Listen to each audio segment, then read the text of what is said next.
Hi, and welcome back to Season 3, Episode 3 of My Words, Our Journey. What If? Sorry for the gap between episodes. Let's just say I could use your prayers with a health issue. But my goal is to be back on track with our journey. So let's begin with Chapter 6. Nervous, anxious, eager, excited, scared. Take your pick. He was all of the above. Would they make good parents? And even if they did, would they have good kids? Would they be healthy? Happy? Or would they be unruly, have health problems, go to college, have heartbreaks? Mitch could feel his heart rate accelerate. If a person really thought long and hard about it, why would anyone choose to have children? On the outside looking in, it seemed to be a lot of work, sleepless nights, headaches, and overall a financial hardship for what in the end could be heartache, disappointment. Not wanting to risk his mood further, Mitch decided not to listen to his usual talk radio, instead choosing to listen to 80s rock on XM. It was always a strong choice. Aaron was making a few stops on the way home. He said he might be late, so he had driven his car this particular day. Lucky for Mitch, he would have had a hard time keeping his friend out of the food. In fact, he had placed dinner in the back seat shortly after leaving the restaurant to avoid temptation himself. Mitch could hear the cell phone long before he'd answered it. He really needed to designate the phone its own spot. He was used to just tossing it anywhere, which was fine, until he needed it. "Can you talk?" he heard Aaron ask before he could even say hello. "Sure," Mitch replied curiously. Aaron seemed to be on edge. "Then let me ask you a question," Aaron continued without giving Mitch an opportunity to speak. "If you come home and see a strange car leaving your place, and when you ask your wife who it was, she says it was a delivery person making the delivery. Then when you ask her what was being delivered, she says they had the wrong address. However, when you tell her you notice no type of markings on the car, she gets all defensive. How would that make you feel?" Aaron finished without taking a breath. "Well, from the sound of your voice, you think there may be a problem." Mitch wasn't sure if this was a question or just an observation. "The whole thing happened so fast. Now we're having our first real fight in a long time. And I'm not sure why," Aaron said. "Do you have time for a drink before going home?" Before Mitch could answer, he heard the beep in the ear that told him he had another call. "Hold on. Wait 1 second," he told Aaron. "Hello?" Mitch waited to hear who was calling. "Hi, honey, it's me," he heard Bridget say. "Would you be terribly upset if we ate dinner a little late tonight?" Julie called. Before she had time to explain, Mitch interrupted and told her Aaron was on the other line. They agreed to meet at the house later for dinner. "I'll meet you at Sparky's in 20," Mitch clicked back over and told Aaron. Mitch's mind wandered as he drove to meet Aaron. For some reason, his thoughts had drifted back to previous relationships. Mitch would never have been classified as a player as a young man, but when he thought about it, there was very few times that he didn't have either a girlfriend or was dating someone. Unfortunately, Mitch thought cheating was the problem in many of his previous relationships, and Mitch had done more than his fair share of the cheating. He had often wondered how two people could spend years and years together without someone or something coming between them. He still marveled when he heard that couples had been together for long periods of time. Anything over 15 years, he was more than impressed. He was curious to the secret. Sadly, neither his nor Bridget's parents fell into this category. Both sets of parents had divorced while the two had been in middle school. Mitch guessed divorce affected families differently. Sorrowfully, Bridget and Mitch had not spoken to their parents in several years. This was one reason he had held off having kids. Now that he thought about it, Mitch did not want his children to ever feel they were not important or that they had to make choices between their mother and their father. Would they try to reconnect with their estranged parents if they did begin a family? Mitch thought back to some of the great childhood memories he had of spending time with his grandparents. He also thought about how he sometimes felt Aaron talked about his parents or in-laws and the relationship they had. Only time would tell how things would work out. Mitch knew he wasn't the best judge, but Aaron and Julie seemed to have such a strong marriage. If they were truly having problems, catching himself and putting the negative thought out of his head, man, one phone call can really change your mood and cause your mind to wander, he thought. He loved Bridget very much. In fact, he was going to tell her as much at dinner. Before he knew it, Mitch had arrived at Sparks. The parking lot had already begun to fill. Mitch found a spot a block away and noticed Aaron's car while approaching the bar entrance. Mitch had known Aaron long enough to know that he had started without him. No problem as far as he was concerned. He really had no interest in being here tonight, anyways. Somehow it felt weird and unfamiliar, so if Aaron got a drink or two a head start to get him home to his lovely wife quicker, that was okay with him. The expression and color on his face told Mitch he had been right, and it wasn't beer his friend was consuming. "I'll have whatever he's having," Mitch told the bartender when he caught his attention. A few seconds later, a different person slid Mitch a vodka and Coke. No words were spoken for a while. A pack of smokes and a lighter were laying next to a full ashtray. "I don't know what to say," finally came out of Mitch's mouth while reaching for a light. Not smooth, Mitch thought, but the truth. Aaron did not raise his head as he spoke. "There's more I haven't told you." After sliding his stool around just a little closer to Mitch, he began to run down a list of different things that had happened over the past few months that had begun to put doubts and fears in his head. Strange phone calls where no one was on the other line. Julian getting home a little later than usual. She had also joined the gym and changed the way she wore her hair. And I guess this deal with the delivery guy today just put me over the edge. When he was finished, Mitch could tell he wanted to hear some words of wisdom. "You got to talk to her, man," Mitch heard himself say. "There's probably nothing to any of this." Aaron finished his drink and asked Mitch for a ride home. Mitch would need to check his front tire in the morning. The silence inside the car on the ride home revealed a strange noise coming from the passenger's side front outside of the vehicle. Guys get a bad rap for keeping things all bottled up inside, and most of us deserve it, Mitch thought. As he pulled into Aaron's driveway, he could see that nearly every light was on in the house. Opening the car door and leaning out, Aaron turned and said, "Mitch, you're like a brother to me, and this doesn't go the way I need it to go. I'm going to ask for your help with something I've been thinking about." Before Mitch could say anything, Aaron was gone. This would trouble Mitch for the rest of the evening.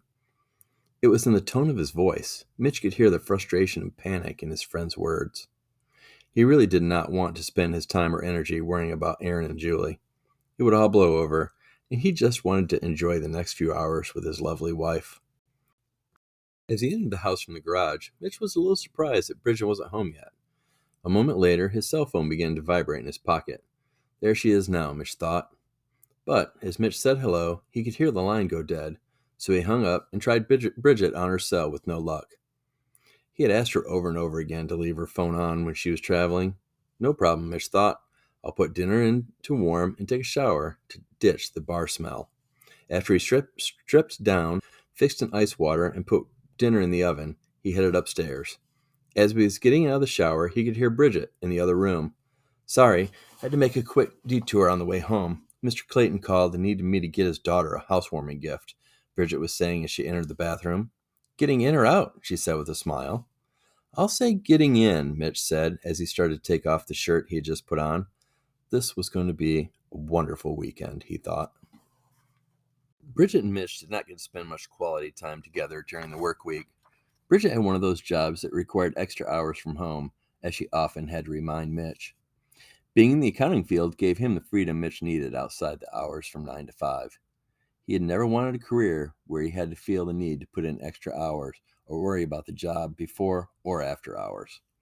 Some people needed the pagers and the beepers and constant ringing of the cell phone, always looking for the next big deal or needing to feel like they needed to put out the next fire.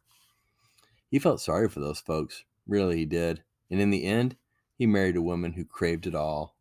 Real estate could consume every hour of every day if you let it. Bridget had to fight hard not to let it take over her life. She was great at what she did, and she loved the challenge, the money, and the rush. They both knew she could make a lot more money with one of the larger real estate offices, but she had actually checked into one or more of them over the years, and in the end, they had decided together that money would not be worth the time away from home that she would need to dedicate to the job.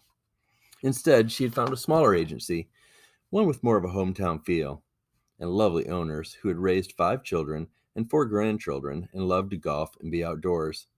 They understood the need of quality time outside the office. Bridget did not take advantage of their kindness. She was one of their best sellers, and had been for several years. Still, Mitch would have liked her home even more, but he would never come out and tell her. Her career makes her happy, It's part of who she is, and he wouldn't interfere with that for anything. Time seemed to go by way too fast, and from everything they had heard from others, once you start a family, it moved into overdrive. With both of them fully aware of this, they made every effort to spend quality time together whenever possible. Chapter 7. Monday, the beginning of another week, was Mitch's first thought as his alarm went off. He had a funny feeling this Monday morning's ride to work was going to be a little more eventful than usual. It only made sense to carpool, and for the most part, it was never a problem. Neither friend minded running errands before or after work. They enjoyed listening to the same talk radio shows, and of course, their wives would joke, with both of them being accountants, they both enjoyed saving on gas. But Mitch was not looking forward to this morning's ride. There was a 50-50 chance things had not gone well, and this was the direction he was leaning. He could not remember the last time a weekend had passed without hearing from or seeing their neighbors. Mitch could only hope for the best as he jumped in the shower.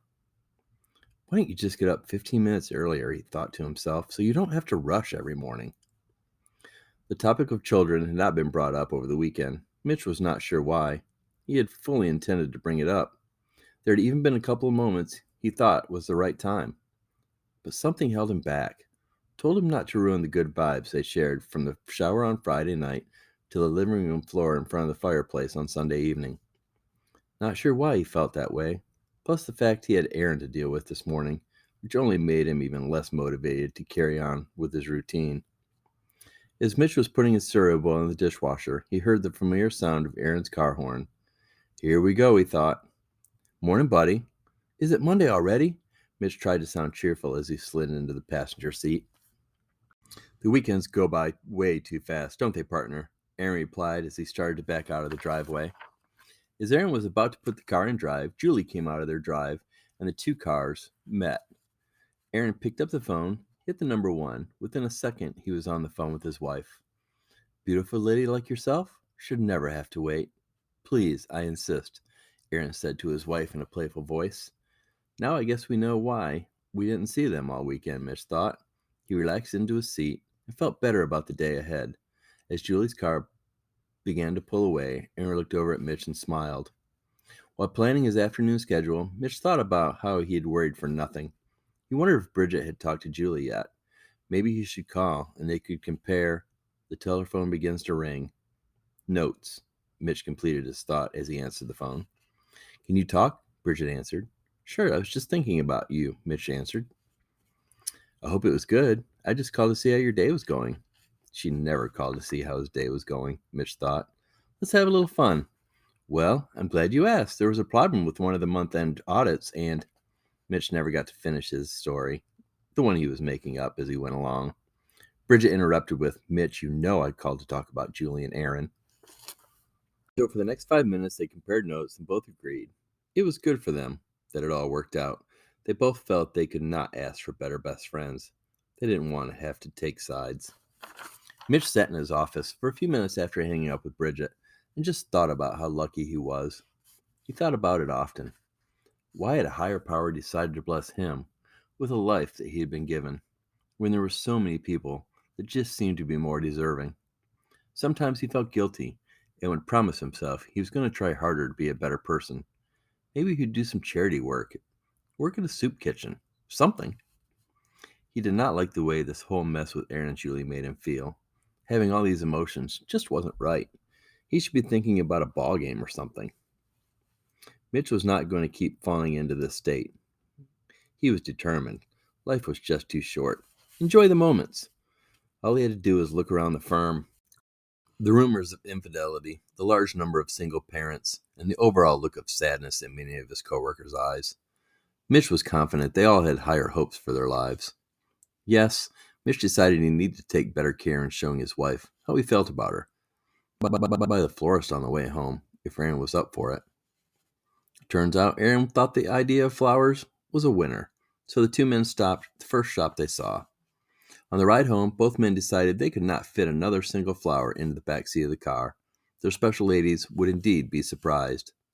Neither Mitch nor Aaron could be considered romantic. Now would be as good a time as any to start. As Mitch heard Bridget in the kitchen packing her lunch for the following day, he decided to start her a bubble bath. He was lighting the last candle as she walked into the room. "Flowers and a bubble bath?" Bridget asked. "Are you feeling guilty about something?" Bridget stood with her hand on her hip and her head tilted ever so slightly. Mitch moved in close and held his wife tight. "Yes, I should have been doing this sort of thing a long time ago." Bridget smacked him on the rear end as she pushed him out of the bedroom door. "You're right, but I'm just as guilty as you," Bridget replied. "Could you bring the flowers into the bedroom? I think they look good on the dresser." After making 2 trips from the kitchen to the bedroom, the flowers were moved, and Mitch decided to see what was on the Discovery Channel while Bridget was relaxing in the tub. Turning on the television, Mitch went to the kitchen to get a glass of water. Returning, he saw the picture of the poor family whose wife and mother had still not been found. Catching the tail end of the story, Mitch heard all he needed to hear. Still no leads. Maybe I'll start a movie instead, Mitch thought. Thursday at exactly 5 o'clock, Mitch shut down his computer and waited for Aaron. 10 minutes later, he was walking down the hall to Aaron's office. It had happened before, but not often, though, that Mitch would have to go hunting Aaron on a Thursday afternoon. There were only 2 times he could remember. The first, he found Aaron reading an article in one of his adult magazines. The second time was after a lengthy search that he located his partner in the last stall, sick to his stomach. No, it didn't happen often, and when it did, there was usually a good reason. Not this time. Aaron was sitting at his desk, staring at his computer screen. Looking over his shoulder, Mitch could see he was staring at a map of what appeared to be the New River. "Are we planning a trip anytime soon?" Mitch asked, breaking Aaron's train of thought. "Oh," Aaron looked up. "We'll talk about it at the bar," Aaron said as he shut down his computer and grabbed his coat. Mitch was a little curious, but he didn't give much thought to it as he headed to the door. He was getting used to Aaron's odd behavior. Mitch was on his second beer and was staring at the lengthy butt on the burning cigarette. Aaron had just hit him with a question he never saw coming. Aaron had his head down as he waited for an answer. Mitch was replaying what had happened only 2 minutes ago, over and over again in his head. Was it a beer, or was it Aaron just testing him? Could he really be asking Mitch to help him disappear? It would only be for a few days. Aaron broke the silence, as if he was reading his best friend's mind. Mitch tried to sound in control when he said, "If this is some kind of a test of friendship, you know you're like a brother to me." A pool ball landed in the middle of the table, clearing an ashtray and 2 beer glasses. A stocky, short guy, Mitch thought his name was Sonny, came over to apologize for his girlfriend. He insisted on cleaning up the mess and ordering another round for the table. But before the drinks arrived, Aaron leaned close into Mitch's ear and left him with, "Mitch, this is too serious to be a joke or a test or anything like that. I need to know if you're going to be there for me before I go on and tell you any more. There's no talking me out of this. It's the only way I can get to the bottom of what's going on with my marriage and my life. I need to know. I need to know first about you and then about her." And with that, Aaron picked up his coat and said, "You can take a taxi home, right?" But he didn't wait for an answer. Mitch watched him walk away, weaving through the crowd, not paying any attention to anyone trying to talk to him. He thought about chasing after his friend, only briefly. They'd only had 2 beers each. His concern was not about his alcoholic state. It was about his mental state. Maybe he just needed some time alone. At this point, what would he say anyways? He definitely needed time alone. With Travis Tritt playing in the background, he leaned over the bar, nearly yelling to be heard, and ordered a Bloody Mary and a beer. He could see a few more of these in his immediate future. I think that'll be a good place for us to stop today. I hope you're as glad as I am to be back with Mitch and Aaron. Thank you for listening, and I promise a new episode will be coming out soon. Have a great day.